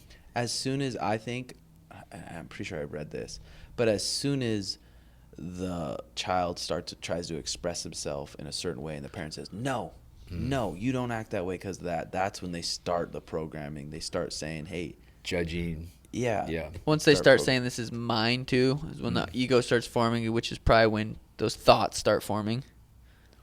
Yeah. Right at that age when you start getting say, hey, no, maybe you're crying because you're hungry, and no, you're not hungry. You're not hungry. So you're not trusting my body is Instincts, hungry. yeah. You're saying, oh, no, you're not hungry. Oh, okay, I'm supposed to not be hungry now. I think that's probably what, age 3, do you think, Yeah. Mariah? Around 3 when you really start getting engraved those. That's why it's just going to be so crazy raising a fucking Well, it's kid, probably dude. from the very, yeah. It's going to be so crazy. tricky. Well, even Trying if to they do don't the know right what you're thing. saying, like they don't understand and comprehend the words, they still feel the energy. If me and you were arguing, like that baby probably doesn't know what we're saying, but it probably has that energy and it's already for getting sure. formed from that second it fuck comes yeah. out. It's like already being For sure. programmed. There's that instinct. Seeing how even the parent treats the other parent, or if they're hugging Yeah. you, love Yeah, you. yeah. There's a really cool ESPN. I don't think it was a 30 for 30. It was like, what are they? When they kind of emotional stories about Oh, yeah. behind the talking lines about. or something like that. But it's a really positive story about this family that would take in orphans or adopt kids really young. And they were, I think it was a coach's family. They had kids of their own, but they started taking in kids. And the first kid they took in was an infant, like I want to say 3 months old, really young. But the kid had a bunch of trauma. So you see like this little baby won't open his eyes, like fists like this from trauma. Like that's the emotion that this kid only knew. Stuck in. And they're just reacting at that point. So this family takes in this kid, they introduce love, and they document this, and you see like gradually this little baby, because that's hormonal. Stress is hormonal, right? Cortisol, like that's all they know. Months of love and interaction, this kid starts to so cool story, but you think about, imagine if that baby didn't get out of that scenario. And unfortunately a lot of people grow up in these horrible environments, and what that does to a person. Just destined for failure. Yeah, like no wonder, like. And then we see a guy, man, that guy's a fucking dickhead, and that's how his upbringing was. Yeah. Right. We would probably be the same as them if we had their exact Fuck same yeah. Right. upbringing. I listened to one of your guys' old podcasts. You guys are talking about that. Again, I thought that was really insightful. But it's so true, right? Like we don't control who we're born into, where we grow up, and if a little infant that only knows that what's being injected into their life, the energy, the emotion, Getting programmed that like way. yeah, that's really hard to overcome. I think you can, but I imagine it's really hard. Sad. I bet. Yeah, fucking for sure. But it shows you the power of love. That scenario Yeah. shows you Or power of any emotion. many, For real. negative or I know we talked about this on the podcast before, but I brought it up to you yesterday. It was when Sam Harris, he does, it's one of the talks on his Waking Up app, when he's saying he was with his family or wife or whatever, and he was pretending that she had died and how much he would give for the moment that he's in right now. Even he thinks that way because he's super in his head, anxious, whatever the feeling might be, but he's just not present with her right now. To think like, what if she had died, and how much would I give for that moment? That instantly almost kind of brings you into like, Ooh. if you really let that feel that, like, oh my God, what if that really happened? Embrace the You moment. just want to hug them, like, oh my God, get you out of that fast. Putting your mindset into bad things that haven't happened. Yeah. That haven't happened is a powerful tool for sure when you're sitting around with your family. And I like when he says how many millions of people would switch spots with you right now and all their dreams would become true. Like everything. That would be their fucking life. And you're sitting there stressing. Yeah. And you just got a fucking house and all that shit. It's like meditating on gratitude, right? How powerful is that? Yeah. And Fuck yeah. I mean, gratitude is, a lot of times it is being grateful for, again, what you have, but also like what you don't have. Like meaning like the person you love is there with you, and being really grateful for them, realizing that, you know, there's a chance they won't be. Right. Fuck, that's a powerful thing. I do this thing when I meditate. I'll breathe, and I imagine I'm, like when I'm inhaling, I imagine I'm pulling in like positive energy. It sounds kind of cheesy, but I've been there. I see like waves of energy being pulled into my body, and I imagine I'm pulling it in, like, and I think about love. I think about those things, people that I appreciate, you guys, other people in my life, and then like it's a really cool feeling if you can dive into that, and then, you know, you exhale and let it out into the world. So then you're driving all that love and all that positive energy out back into the world, and then pulling it back in. It's kind of a cool practice. Fuck yeah. Probably because I'm visual as a person, that seeing that, like in visualizing that light coming in that way, it really it puts me in a good place for sure. I find writing too, and write what I'm grateful. Like when I write, how was my day at the end? And in camp, I write every night. Like I haven't wrote since the fight, but in camp I write every night. But what got you there? Writing? Just something. I think I have journals that are 3 years old. That it was back in like 2017. You just I don't remember. journaling. I think probably something just hearing all those people, high level people, or the people in tools that talk about writing and journaling. Yeah. Paul Check. I don't remember. Tim Ferriss. Sure Just was fucking. And I think the 5-minute journal was like, oh yeah, that was Tim Ferriss, huh? I think. Yeah. The 5-minute journal. Yeah. And then the Daily Stoic.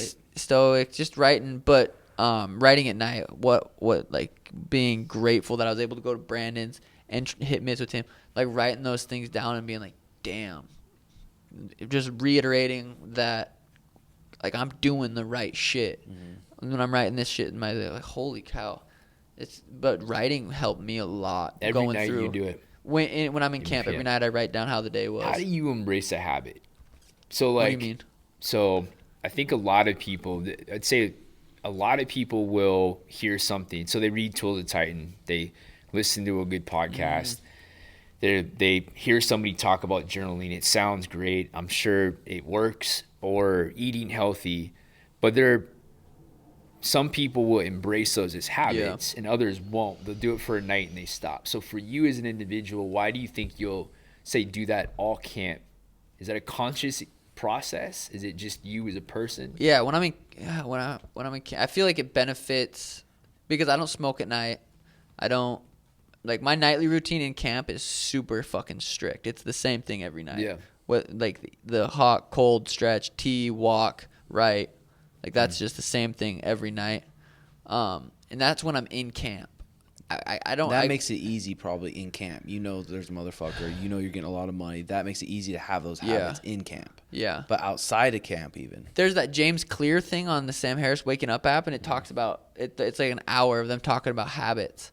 I'm like halfway through it, but it talks about like a system. It's a science. It's the science behind habits, and it just takes a lot of effort. But have you added elements to your in-camp nightly routine, and you've kind of figured out what makes you feel better and what works? It's changed, or from day one you did all those things? No, I feel like I get better each camp.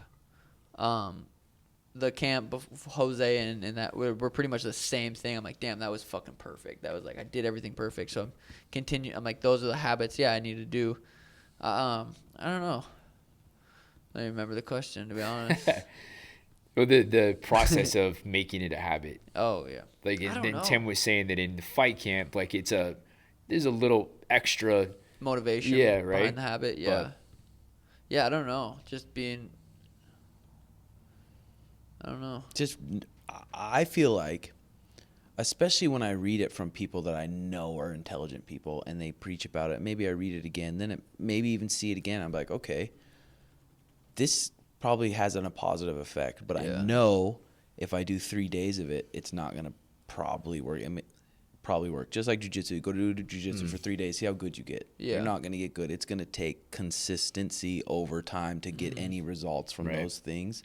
Like so for me, I'm like, fuck, if I'm going to do a habit, I need to write down the week before, Sunday, okay, all the things I need to get done for the business, for the workouts, and then I make sure to put down, like, the breathing, meditate every morning, stay fucking hydrated, make sure my sleep's good. Probably And what? learning to enjoy that habit, making it an enjoyable thing. Like, I enjoy writing in that book. I enjoy drinking my tea because it's like a little sweet treat, and enjoy going on that walk. I don't know if I enjoyed it because I knew I had to. I don't know. But being able to learn how to enjoy the habit. And I guess that's as easy as being present, doing whatever that habit is. Well, all those habits too it seems like they're making our body run better. It's making our brain be better, making our brain have better, healthier thoughts, which makes everything in your life better, makes me be able to enjoy fucking everything. Yeah. So I think it makes it easy on those type of things to do those habits. But you can't get all that. You can't get all that until you're consistent in it. Right. So it's easy to do it 2 days and be like, fuck, this doesn't fit into my schedule. Then you don't get any benefits of it. Yeah. What about for you? I think that's super insightful again, man. I think you probably have to, I think you nailed it in that you realize that adaptation, humans were really good at adapting. So it's a great trait we possess, right? We evolve, we adapt, we survive. But adaptation takes time. So if you accept that nothing changes overnight. So you want to be a black belt in jiu-jitsu, be ready to spend 5 years, 10, whatever, right? You want to be good at dance. You want to be world class at anything. It's going to take time. Mm-hmm. You want to be a better human. It's going to take work.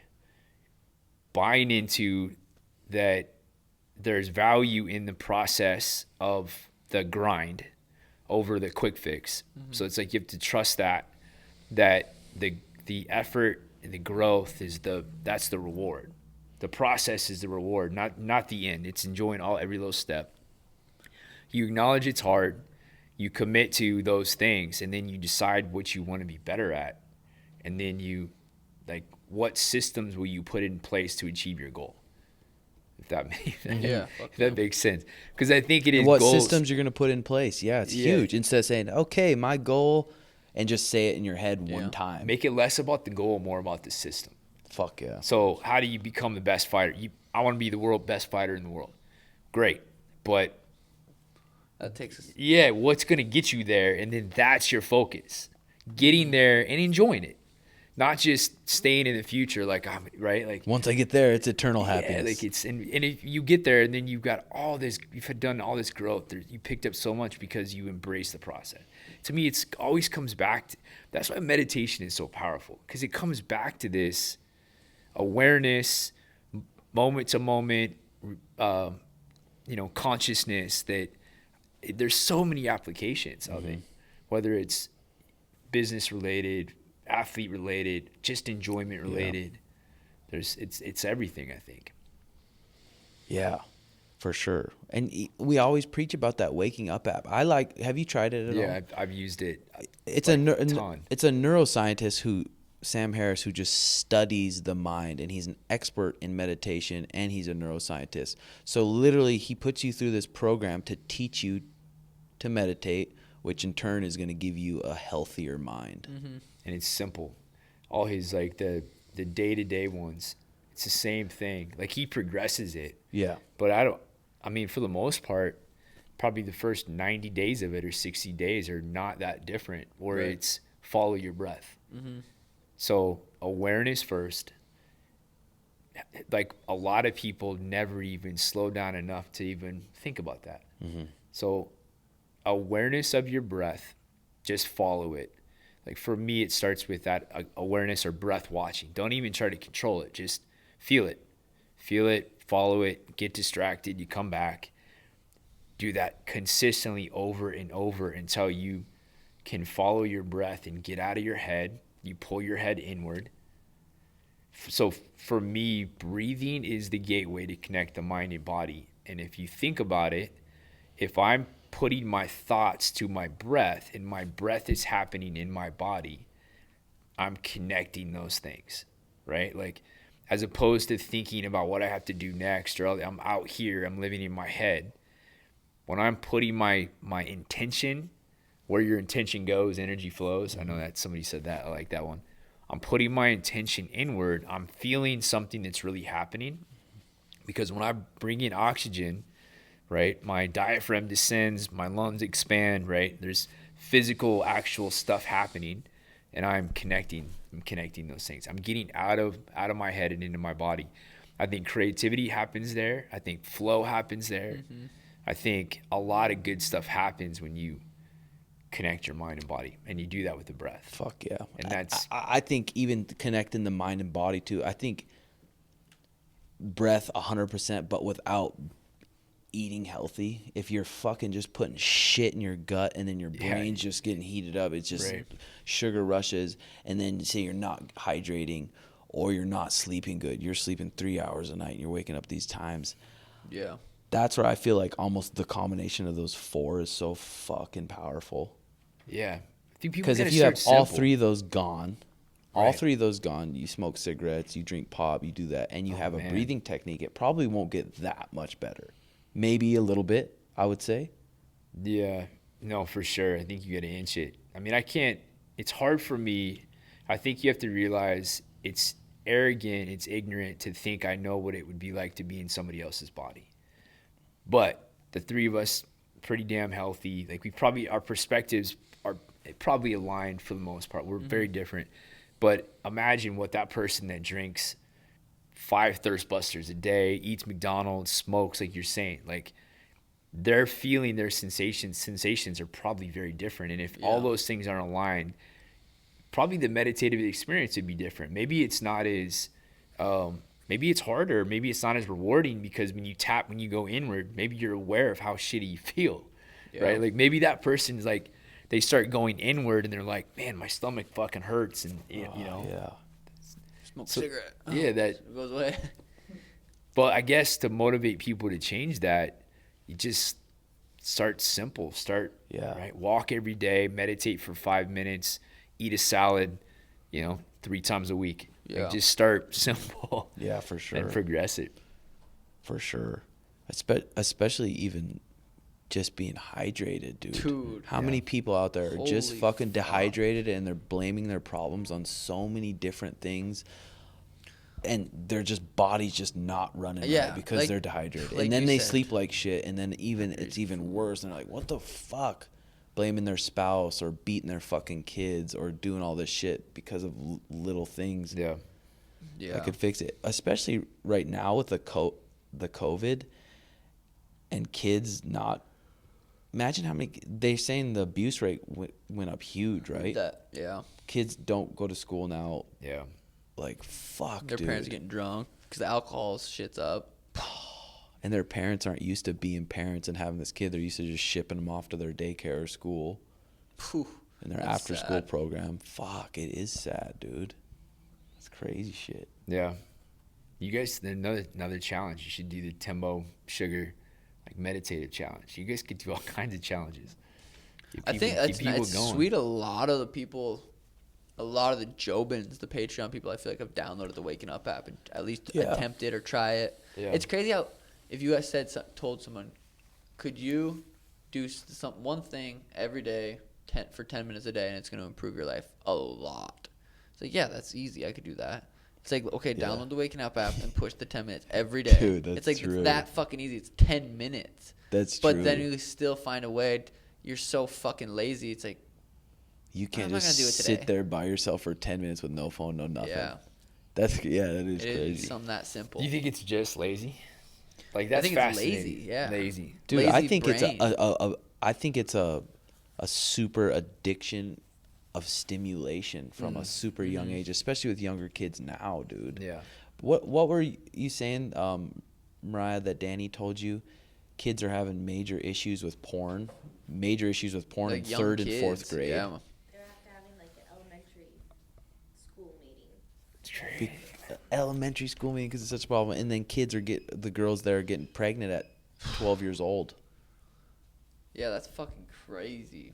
And it's like a nice school. And like kids like that have been raised with this fucking computer. Fucking How tits hard in is their it? face. Okay, I'm gonna put that down and I'm gonna sit with myself for 10 minutes with nothing. Yeah. It's like what? That's so Or unfamiliar even to just going most. on a walk with nothing. Yeah. They're like, why would I do that?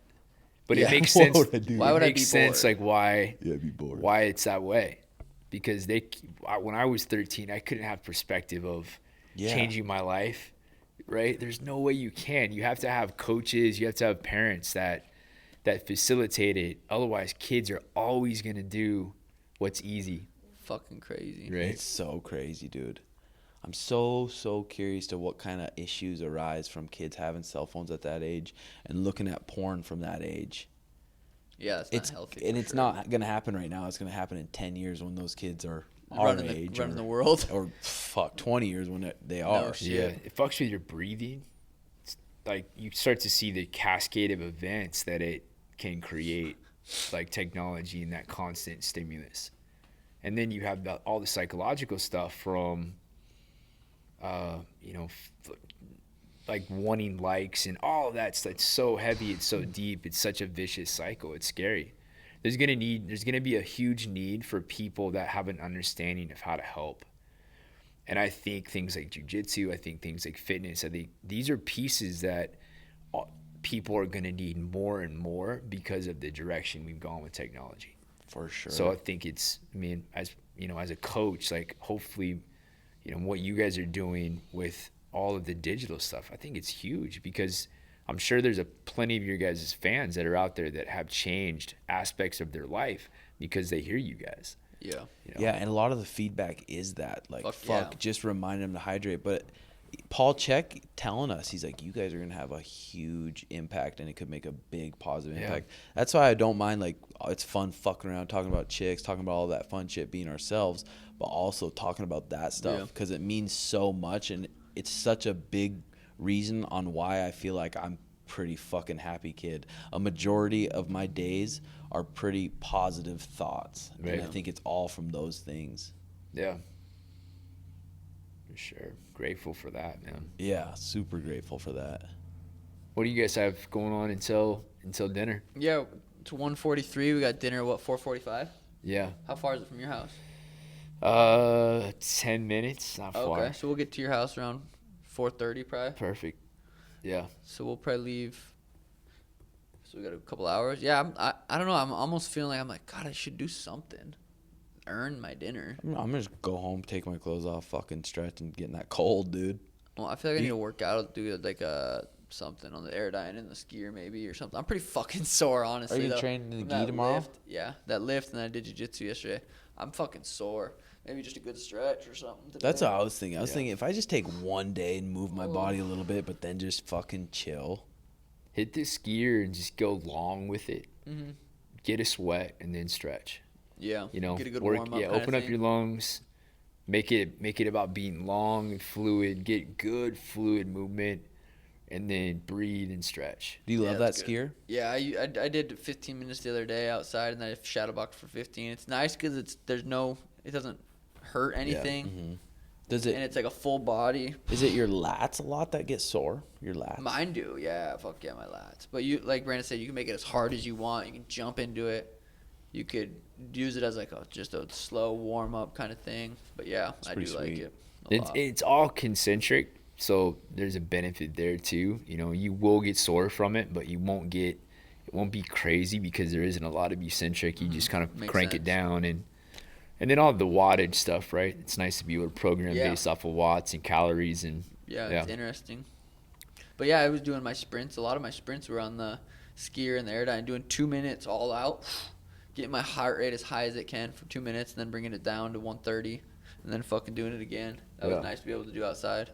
oh yeah, it's hot, starting to get hot too. Fuck yeah, You know. it is. You just go inward, right? Follow your breath, bring your heart rate down. Yeah. Boom. I think that was good, boys. Thanks Yeah. for coming on, Brandon. Fuck Thanks yeah, for having it's me, always man. a good one. Fuck yeah. We might as well try to plan at least, let's say, once a month I like for it. this, because I if we think say it's good. twice a week or twice a month, then we're like, once a month, that'd be perfect. That'd be cool. I like it too. Yeah. We should. I think people like this a lot. So. Episode 88. Oh, If you want shit, that extra, one's sponsored. no, I'm gonna get them. Oh. We're gonna do a Never mind. separate thing. If you guys want more content, Patreon. We're always uploading more content on Patreon. Usually the first week of every month we upload a bunch of new content and access to the archive. We have a bunch of shit on there. And if not, no biggie. And shout out to the YouTube fam hitting 100,000 subs. That's Hell yeah. fucking sweet. Next podcast, hopefully we'll have the 3 cameras back working the camera switcher, and then talk about the trip to LA for the other pods. All right, Jobins. Deuces. Peace.